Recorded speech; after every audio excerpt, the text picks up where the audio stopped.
नमस्कार दोस्तों, आप देख रहे हैं आपका अपना HP न्यूज़ 7 चैनल। और आज की इस बड़ी खबर में हम बात कर रहे हैं एक ऐसे मामले की जिसने पूरे महाराष्ट्र की राजनीति में हलचल मचा दी है। राज्य के उप मुख्यमंत्री अजीत पवार से जुड़ी दुर्घटना को लेकर अब सियासत गर्मा गई है। इस घटना को लेकर विपक्षी नेताओं ने गंभीर सवाल खड़े किए हैं और जांच प्रक्रिया पर भी कई तरह के आरोप लगाए जा रहे हैं। सबसे बड़ा सवाल ये उठ रहा है कि जब प्रारंभिक रिपोर्ट्स में तकनीकी लापरवाही की बात सामने आ रही है, तो अब तक इस मामले में FIR दर्ज क्यों नहीं की गई।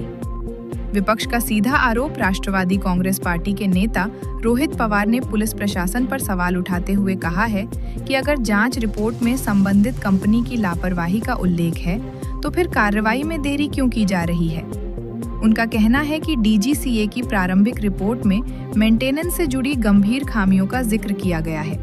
ऐसे में संबंधित अधिकारियों और कंपनी के जिम्मेदार लोगों के खिलाफ सख्त धाराओं में मामला दर्ज होना चाहिए।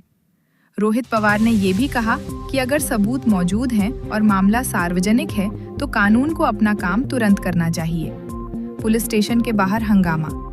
इस पूरे घटनाक्रम के दौरान पुलिस स्टेशन में काफी तनावपूर्ण माहौल देखने को मिला।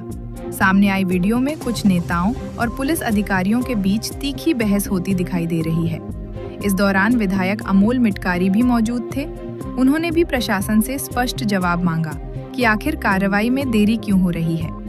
पुलिस की ओर से हालांकि ये कहा गया है कि जांच प्रक्रिया कानून के अनुसार आगे बढ़ाई जा रही है और जो भी कदम उठाया जाएगा वो पूरी कानूनी प्रक्रिया के तहत होगा। क्या दर्ज होगा सदोष?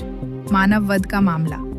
विपक्षी नेताओं की मांग है कि यदि मेंटेनेंस में लापरवाही की वजह से ये दुर्घटना हुई है, तो इसे साधारण हादसा नहीं माना जाना चाहिए। उनका कहना है कि अगर किसी की लापरवाही से जान को खतरा हुआ है, तो संबंधित लोगों पर गंभीर धाराओं के तहत मामला दर्ज होना चाहिए। यहाँ सबसे बड़ा सवाल ये है कि क्या प्रशासन राजनीतिक दबाव में काम कर रहा है? क्या किसी कंपनी को बचाने की कोशिश हो रही है या फिर जांच पूरी होने का इंतजार किया जा रहा है? इन सवालों के जवाब अभी स्पष्ट नहीं है, लेकिन राजनीतिक माहौल लगातार गर्म होता जा रहा है। प्रशासन का क्या कहना है? पुलिस अधिकारियों ने साफ किया है कि किसी भी तरह का दबाव नहीं है और कानून अपना काम करेगा। उनका कहना है कि सभी तथ्यों की जांच की जा रही है और जैसे ही पर्याप्त साक्ष्य मिलेंगे, आगे की कार्रवाई की जाएगी।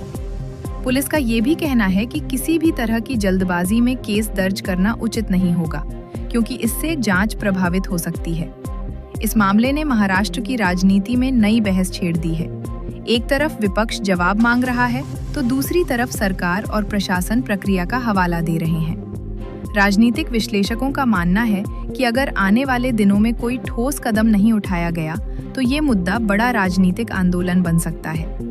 जनता के बीच भी ये सवाल उठ रहा है कि अगर आम नागरिक के मामले में तुरंत FIR दर्ज हो सकती है, तो इतने बड़े मामले में देरी क्यों? आगे क्या? अब सभी की निगाहें इस बात पर टिकी हैं कि अगले कुछ घंटों या दिनों में प्रशासन क्या कदम उठाता है। क्या संबंधित कंपनी के अधिकारियों से पूछताछ होगी? क्या FIR दर्ज की जाएगी या फिर जांच लंबी चलेगी? इन सभी सवालों के जवाब आने वाले समय में ही मिलेंगे। दोस्तों, इस पूरे मामले पर आपकी क्या राय है? क्या आपको लगता है कि जांच निष्पक्ष हो रही है या फिर इसमें देरी हो रही है? अपनी राय हमें कमेंट बॉक्स में जरूर बताएं।